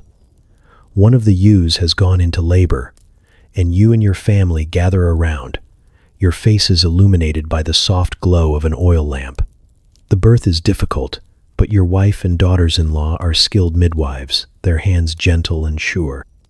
After a tense hour, a tiny wet lamb is born, its bleating cry a fragile but defiant sound in the echoing space of the Ark. This moment is a turning point. It is the first new life born on the vessel, the first tangible sign that your mission is not just about preservation, but about continuation. You hold the tiny creature in your arms, its warmth a startling contrast to the damp chill of the Ark. It is a symbol of the future, a living, breathing promise of the world to come. From that day on, the Ark becomes a floating nursery. The cycles of life, which had been paused by the flood, resume with a quiet and steady rhythm. Eggs hatch in the bird enclosures, their tiny chicks peeping for food. A litter of puppies is born, their playful yelps a welcome addition to the cacophony. A foal stands on wobbly legs, nuzzling its mother. Each new birth is a cause for celebration. It's a victory against the desolation outside, a testament to the resilience of life. These births are not without their challenges. You have to ensure the mothers have enough nutrition, that the young are kept warm and safe, that they are protected from predators and disease. The Ark's population is growing, and with it, your workload. But it's a joyful work, a labor of love. The presence of these young animals changes the atmosphere on the Ark. They bring a sense of playfulness and innocence to the grim reality of your confinement. Your grandchildren, who have known no other world than this floating zoo, are enchanted by them. They watch the kittens tumble and play. They giggle at the clumsy antics of the baby monkeys. They learn to be gentle with the fragile new lives. The births are a powerful reminder of what you are fighting for. You are not just saving a collection of animals. You are saving the very idea of a future. You are the steward of 1,000 new beginnings. Each newborn creature is a spark of hope, a tiny flicker of light in the overwhelming darkness. And as you watch a mother lioness gently groom her newborn cub, a creature of immense power and tender love, you are filled with a sense of awe. Life, you realize, is a stubborn and beautiful thing. It will not be extinguished. It will find a way to continue, to flourish, even in the most impossible of circumstances. And you are its privileged witness, its humble guardian, its faithful servant. Not all life on the Ark is a celebration. In the confined, stressful, and unsanitary conditions of the vessel, death is an inevitable and heartbreaking reality. One morning, you find one of the 2 snow leopards, the male, lying still in his enclosure. He had been sick for days, and despite your best efforts, your herbal remedies, your prayers, he has succumbed. The loss is devastating. It's not just the death of a beautiful creature. It's the potential extinction of a species. The female is now alone, the last of her kind. Your mission, in this one small but significant way, has failed. The grief is heavy, a palpable presence that hangs in the air. You and your family mourn the loss, not just as zookeepers, but as custodians of a sacred trust. but grief is a luxury you cannot afford for long. You have a practical and gruesome problem to deal with: what to do with the body. You cannot simply leave it in the cage. It will decompose, spread disease, and attract vermin. You cannot bury it. There is no earth. The only option is the sea. With heavy hearts, you and your sons carefully remove the magnificent creature from its enclosure. You wrap it in a simple cloth, a small gesture of respect. You carry it to the disposal chute, the same chute you use for the daily muck-out. You say a prayer, a farewell to a life you were tasked to save but could not. And then you release it into the churning gray water below. It disappears in an instant, swallowed by the flood, a silent, solitary funeral in a world without mourners. This is a recurring tragedy on the Ark. Some animals succumb to illness, some to the stress of confinement, some to injuries sustained in the rocking boat. The very old and the very young are the most vulnerable. A clutch of eggs fails to hatch. A newborn calf is too weak to survive. Each loss is a fresh wave of grief, a painful reminder of your own fallibility and the fragility of the lives in your care. These deaths also create a dangerous imbalance. If one of a breeding pair dies, the other is left alone, a genetic dead end. The entire purpose of bringing them on board is nullified. You look at the lone female snow leopard, pacing her cage in what looks like sorrow, and you feel a profound sense of failure. You have to wrestle with the theological implications. Was this part of the divine plan? Was this animal not meant to survive? Or was it your own inadequacy, your own failure to provide the care it needed? There are no easy answers. You have to accept the losses, grieve them, and move on. You have to focus on the lives you can still save, the species you can still preserve. But the ghosts of the fallen animals haunt the corridors of the Ark, a silent chorus of what was lost, a constant, humbling reminder that even in a mission of salvation, there is still room for tragedy. And then one day, after months of aimless drifting, you feel something new, a gentle bump, a shudder that runs through the entire Ark. It's not the crash of a wave or the groan of wood under strain. It's something different, something solid. The Ark has stopped moving. It has come to rest. After 150 days of floating on an endless ocean, the waters have begun to recede, and your vessel has found a resting place on the peaks of a mountain range known as Ararat. The sense of relief is so profound it's almost painful. You and your family rush to the top deck, peering out of the Zohar, but all you can see are the rocky peaks of the mountains rising out of the water like the bones of a dead world. It's not the green earth you remember, but it's something. It's solid. It's real. The journey is not over, but a new phase has begun. The waiting. You are now moored on a mountaintop, a silent sentinel overlooking a slowly draining planet. The days turn into weeks, and the weeks into months. You watch as the water level drops, inch by inch, revealing the desolate, scarred landscape of a world washed clean. You become a weatherman, a geographer, a patient observer of the slow rebirth of the planet. The routine on the Ark continues. The animals still need to be fed. The stalls still need to be mucked out, but everything has changed. The oppressive feeling of being lost at sea has been replaced by a new feeling, a tense and eager anticipation. The monotony is broken by a new daily ritual, looking out the window for a sign of life. For a long time there is nothing, just the gray water and the brown mud. The world looks like a vast, empty canvas, waiting for the first stroke of color. You can see the tops of other mountains now, emerging from the receding waters like new islands in a strange archipelago. The scale of the flood is still overwhelming, but for the first time, you have a fixed point of reference, a sense of place. This period of waiting is a test of a different kind, a test of patience and trust. It would be so easy to throw open the door and rush out into the new world, but you know you can't. The ground is still saturated, the air is still thin, and there is no food for your vast menagerie to eat. You must wait for the divine signal, the all clear that it is time to begin again. You feel like a seed buried in the earth, waiting for the right conditions to sprout. You are so close to the end, yet it still feels impossibly far away. The anticipation is a physical thing, a knot in your stomach, a restlessness in your limbs. You have to channel that energy into your work, into your prayers, into keeping the spirits of your family high. You talk constantly of the future, of the gardens you will plant, the homes you will build, the new world you will create. These conversations are no longer abstract dreams. They are imminent realities. You are no longer just a survivor. You are a pioneer, standing on the precipice of a new creation, and you are waiting for the command to take the first step. The silence outside has changed too. It is no longer the empty silence of the open ocean. It is the expectant silence of a world holding its breath, and you are holding your breath with it. The waiting has been agonizing, but now the time for a test has come.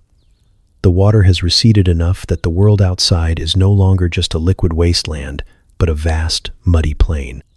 You need to know if it's safe, if it's habitable, if life can begin again. So, you go to the bird enclosures, and you choose your scout, a raven, a strong, dark, intelligent bird known for its resilience and its ability to survive on almost anything. You climb to the top of the ark, unlatch the Zohar, and the strange, thin air of the new world rushes in. You release the raven, and it takes to the sky, a black speck against the gray clouds. It circles the ark once, as if getting its bearings, and then flies off, disappearing into the vast emptiness. You wait. Days pass. The raven does not return. What does this mean? You and your family debate the significance. The raven is a scavenger. It can survive on the carrion that is likely littering the post-flood world. Its failure to return suggests that there is enough for it to eat, but it's not a sign of new life, of rebirth. It is a sign of death, of the world that was. You must wait longer. Another week passes. The tension on the ark is palpable. You return to the birds. This time, you choose a dove, a symbol of peace and purity, a bird that feeds on seeds and plants. If the dove can find food, it will be a true sign that the earth is healing. You release it into the air and watch as it flies off, a flash of white against the desolate landscape. You spend the day scanning the horizon, your eyes aching from the strain. As evening approaches, you see it, a small white shape flying towards the ark. The dove returns and lands on the railing, tired and empty-beaked. It found no place to rest, no tree, no branch, nothing but endless mud and water. It's a disappointing result, but it's also information. The world is not ready yet. You must have more patience. Another 7 days crawl by, each one feeling like an eternity. You take the dove again, your heart filled with a mixture of hope and dread, and you release it. This time, it is gone for much longer. You fear it has met the same fate as the raven. But then, as the sun is notionally setting, you see it again. The small, white bird, flying steadily towards you. It lands on the railing, and in its beak, it holds a freshly plucked olive leaf. A wave of emotion so powerful it almost brings you to your knees washes over you. An olive leaf. It means trees are growing. It means the land is healing. It means life is returning. It's the first sign of green in a world that has been brown and gray for a year. It's a message of hope, a promise fulfilled. You and your family weep with joy. You hold the fragile leaf in your hands as if it were the most precious jewel in the world. It is the most beautiful thing you have ever seen. You wait another 7 days, a final week of anticipation, your heart now light with the certainty of deliverance. You send the dove out one last time, and it does not return. It has found a home. It has found a place to build its nest. The world is ready for you. The final days inside the ark are unlike any of the hundreds that came before. The oppressive atmosphere of confinement and uncertainty has been lifted, replaced by a buzzing electric anticipation. The olive leaf, a small, simple thing, has changed everything. It sits in a place of honor, perhaps in a small cup of water, a constant, verdant reminder that the world outside is no longer a tomb, but a garden waiting to be tended. You and your family move with a new energy. The daily chores, once a source of drudgery, are now performed with a light heart. Mucking out the stalls is no longer just a battle against filth. It's the last time you'll have to do it. Feeding the animals is no longer a logistical nightmare. It's a final act of stewardship before you release them into their new freedom. You find yourself looking at the animals differently. You see the lion not as a dangerous predator, but as the future king of the plains. You see the sheep not as a source of wool and meat, but as the progenitors of future flocks. You feel a deep, paternal affection for these creatures, your companions in the darkness, your partners in survival. You begin to make preparations for the great unloading. You check the ramps, ensuring they are sturdy and secure. You plan the order of release, deciding which animals should go first. The birds, of course, will be the easiest. The herbivores will follow, ready to find the first tender shoots of grass. The predators will be last, released into a world where their prey has had a head start. Your conversations are now filled with plans for the future. You talk of the first house you will build, the first field you will plow, the first vineyard you will plant. You and your wife dream of a simple life, a life of peace and quiet, a life where the loudest sound is the laughter of your grandchildren, not the roaring of a caged lion. Your sons and their wives make their own plans, their eyes shining with the prospect of a world where they can raise their families in the open air, under a real sun. But there is also a strange sense of nostalgia, of bittersweet farewell. The Ark, for all its horrors, has been your home for a year. It has been your world. It is the vessel that kept you safe, the wooden womb that protected you from the storm. You know every creak, every groan, every dark corner. You have lived a lifetime within its walls. Leaving it will be like leaving a part of yourself behind. You take one last walk through the 3 decks, your oil lamp casting a familiar glow on the wooden beams. You look at the empty cages, the silent stalls, the vast, echoing space that was once filled with the chaotic symphony of life. You run your hand along the gopher wood, the wood you shaped with your own hands a century ago. You say a silent thank you to this strange, wonderful, terrible boat. It has done its job. It has seen you through the end of the world. And now, it is time for a new beginning. You go to the great door, the one that was sealed by a divine hand, and you wait. Your heart is pounding, your hands are trembling. You are about to step out of the darkness and into the dawn of a new world. The command has come. The divine voice that once told you to build this insane vessel now tells you to open it. The journey is over. The time has come to step out into the new world. You and your sons go to the massive door, the one that has been sealed for 370 days. You heave against the great locks, the wood groaning in protest. With a final, shuddering crack, the door swings open. For the first time in over a year, sunlight and fresh air flood into the Ark, and it is the most glorious and painful thing you have ever experienced. You are momentarily blinded, your eyes accustomed to the perpetual twilight of the interior.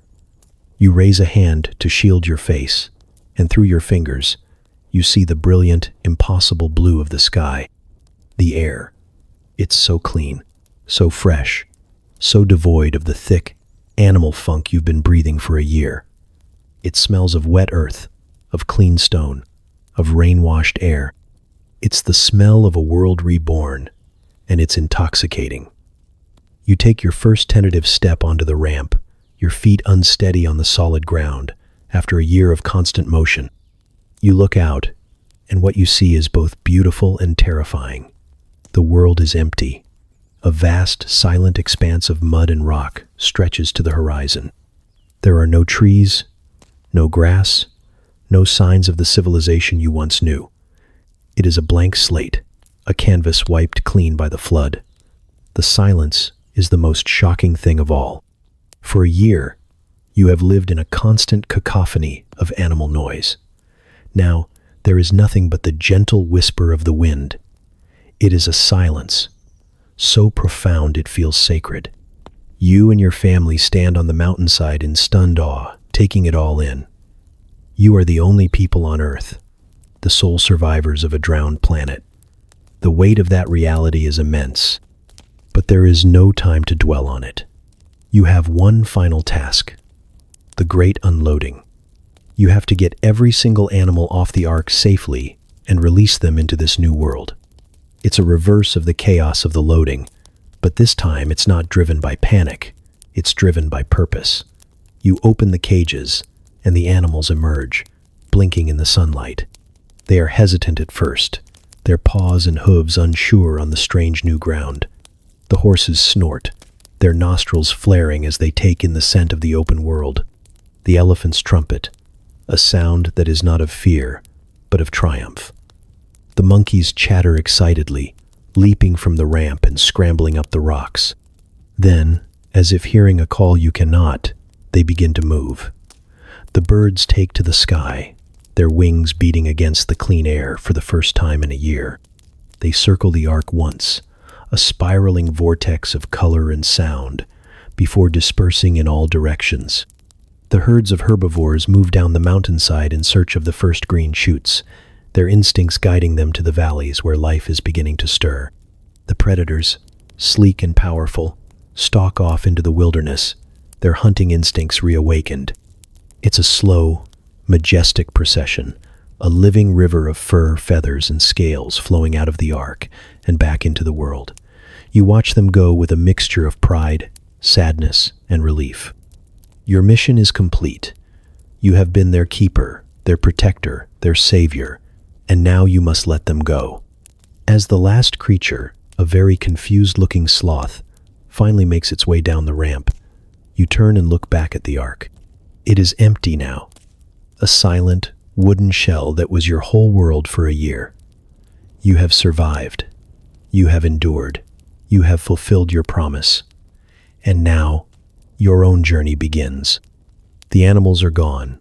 The ark is empty, and you are standing on a silent, barren mountain under a vast, open sky. You are the master of a world that has no people, no cities, no roads, just the quiet hum of potential. You could be forgiven for feeling a sense of profound loneliness, a survivor's grief for the billion souls who were lost to the flood. But your first instinct is not to mourn, it is to give thanks. You and your family gather stones from the mountainside, and you build an altar. It's a simple, rough-hewn structure, but it is the first building of the new world, a testament to your faith and your gratitude. The act of building is a comfort, a familiar rhythm in this strange new landscape. Your hands, which have known nothing but labor for so long, find solace in the weight of the stones, the careful placement, the creation of something sacred from the raw materials of the reborn earth.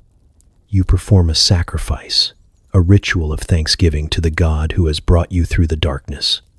The details of the ritual are etched in your memory, a tradition passed down from your ancestor Adam.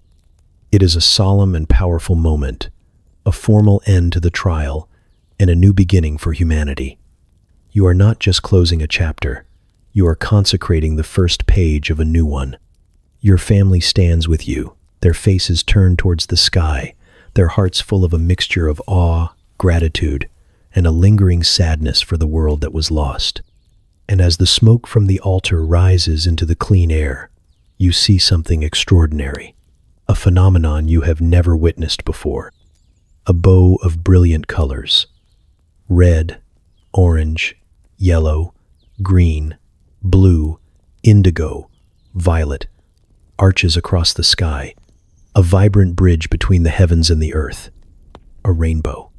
It is a divine promise, a covenant that the world will never again be destroyed by water. It is a symbol of hope, a sign that the Creator has not abandoned His creation but has chosen to start again with you. This moment is the pivot point of your entire existence.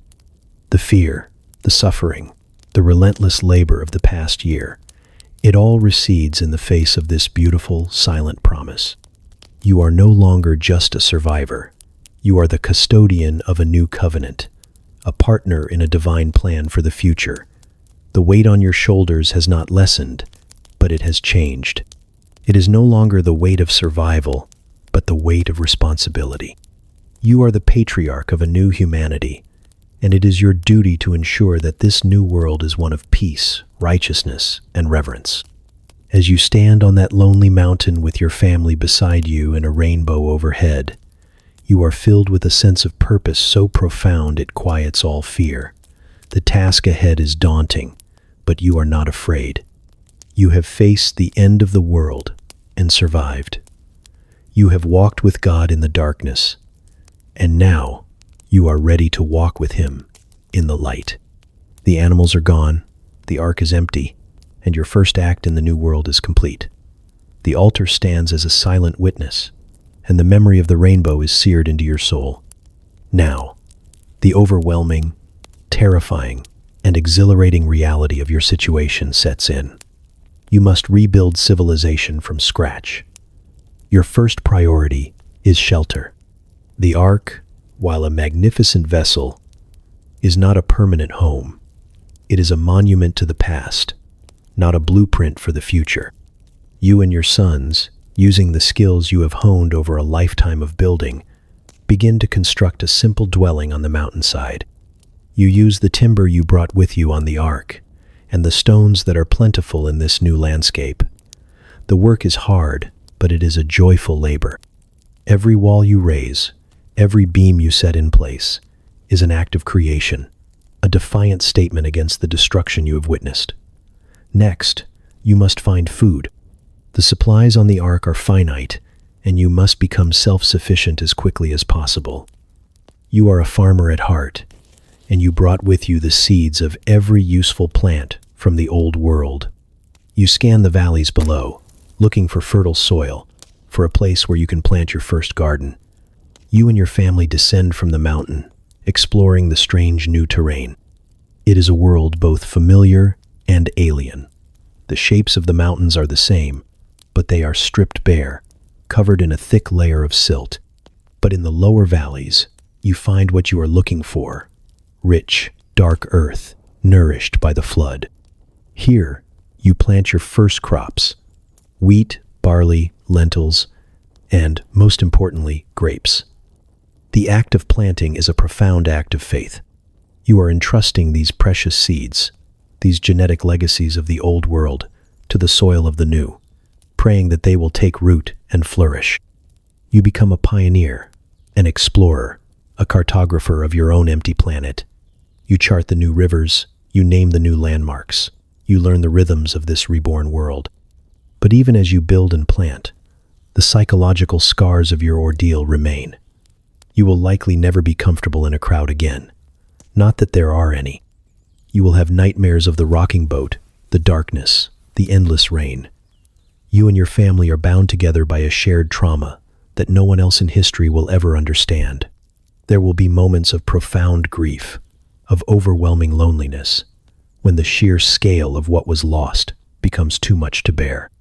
You will have to learn to live with the ghosts of the old world and the immense pressure of building the new one. You will teach your children and your children's children the story of the Great Flood, not as a tale of terror, but as a lesson in faith and obedience.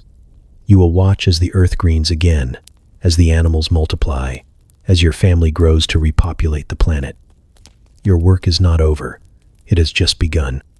You have saved the world from the water. Now you must save it from itself. And as you look out over your first fledgling vineyard, the green leaves a stark and beautiful contrast against the brown earth. You feel a sense of peace. The journey has been long and hard, but you have arrived. You are home. The ark has been emptied, its purpose fulfilled. It sits silent and abandoned on the slopes of Mount Ararat, a colossal wooden monument to a world that no longer exists. For a year, it was your universe, your prison, your sanctuary. Now, it is just a shell, a memory carved in gopher wood. What becomes of it?